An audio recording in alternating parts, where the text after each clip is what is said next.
Hi అందరికీ నమస్కారం. నేపాల్లో ఏం జరగబోతుంది, ఎందుకు ఇంత పెద్ద ఆందోళన వచ్చిందంటే, ఒక వర్గం చెబుతున్న దాన్ని బట్టి మళ్ళీ రాచరిక వ్యవస్థ రావాలి నేపాల్లో అంటున్నారు. రాచరిక వ్యవస్థ వస్తేనే మళ్ళీ నేపాల్ శాంతియుతంగా ఉంటుందని చెప్పారు.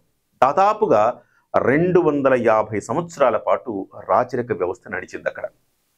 2008లో రాచరిక వ్యవస్థ వద్దు, మాకు ప్రజాస్వామ్య పరిపాలన కావాలి అని కమ్యూనిస్టులు నినదించి అక్కడ కమ్యూనిస్టు నేతృత్వంలో ఒక పరిపాలన, ప్రజాస్వామ్య పరిపాలన ఏర్పడింది.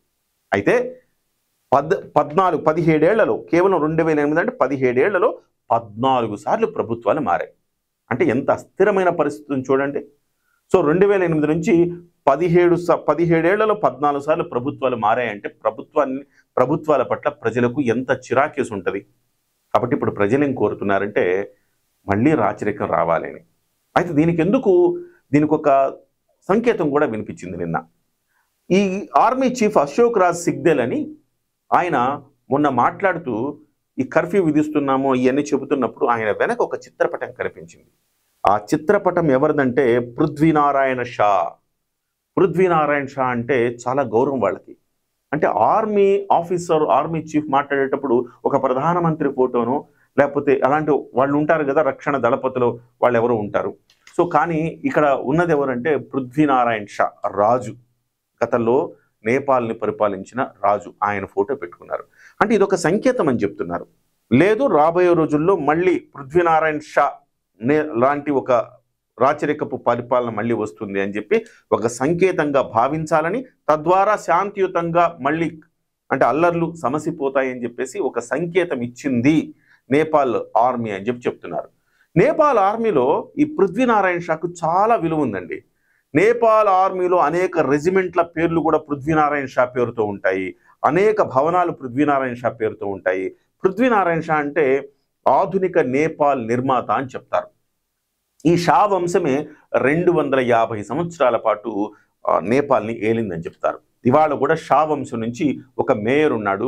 ఆ మేయర్, కాఠ్మండు మేయరే ఇవాళ మళ్ళీ ప్రధానమంత్రిగా బాధ్యతలు చేపట్టాలని ఒక వర్గం కోరుకుంటోంది.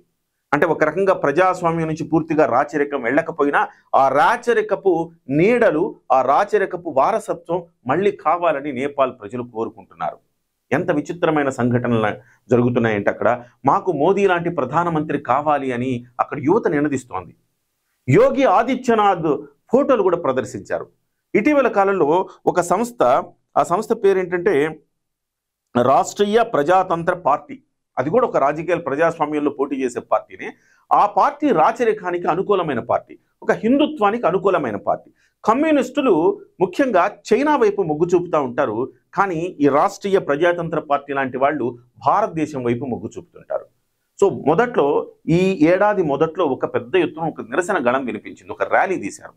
మళ్ళీ రాచరిక పాలన కావాలి, మళ్ళీ షా వంశస్థులు రావాలి అని చెప్పేసి పెద్ద ఎత్తున నిరసన గళం వినిపించారు. అప్పుడు మోదీ చిత్రపటాన్ని ప్రదర్శించారు. యోగి ఆదిత్యనాథ్ చిత్రపటాన్ని కూడా ప్రదర్శించారు. యోగి ఆదిత్యనాథ్ ఇక్కడ ఉన్న జ్ఞానేంద్ర షా, అంటే ఈ పృథ్వీనారాయణ షా వారసుడే జ్ఞానేంద్ర షా, చివరి రాజు. ఆయనకు అలాగే యోగి ఆదిత్యనాథ్కు మంచి సంబంధాలు ఉన్నాయట. సో అందుకోసం యోగి ఆదిత్యనాథ్ ఫోటోను ప్రదర్శించారు, మోదీ ఫోటోను ప్రదర్శించారు. ఒక రకంగా చెప్పాలంటే వాళ్ళందరూ కూడా భారతదేశంతో సాన్నిహిత్యాన్ని కోరుకుంటున్నారు. ఈ కమ్యూనిస్టుల ప్రజాస్వామ్యం పేరుతో కమ్యూనిస్టులు రావటం వల్ల చైనాకు దగ్గర చేసే ప్రయత్నం చేశారు.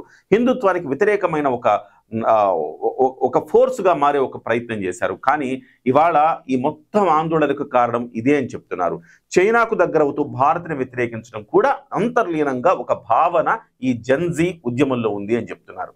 కాబట్టి రాబోయే రోజుల్లో రాచరికపు పాలన రావాలని ఈ వర్గమంతా భావిస్తున్న నేపథ్యంలో మేబీ కాఠ్మండు మేయర్ ఎవరైతే ఉన్నారో షా, ఆయన పేరేదో షా ఉంది, ఆయన రాబోయే రోజుల్లో ప్రధానమంత్రి అవుతారా, లేకపోతే ఈ జ్ఞానేంద్ర షా మళ్ళీ ప్రధానమంత్రి అవుతారా, ఏం జరుగుతుంది, ఈ ప్రజాస్వామ్యంలోనే రాచరికపు వారసత్వాన్ని కొనసాగిస్తారా అనే ఒక ఆలోచనలు, అలాంటి చర్చలు అయితే నేపాల్లో జరుగుతున్నాయి. మరి ఏం జరుగుతుందో చూద్దాం. మొత్తం మీద అయితే ఈ ఆందోళనలు ఒక రకంగా చెప్పాలంటే భారత్ అనుకూల నినాదాలే అని కూడా మనం చెప్పుకోవచ్చు.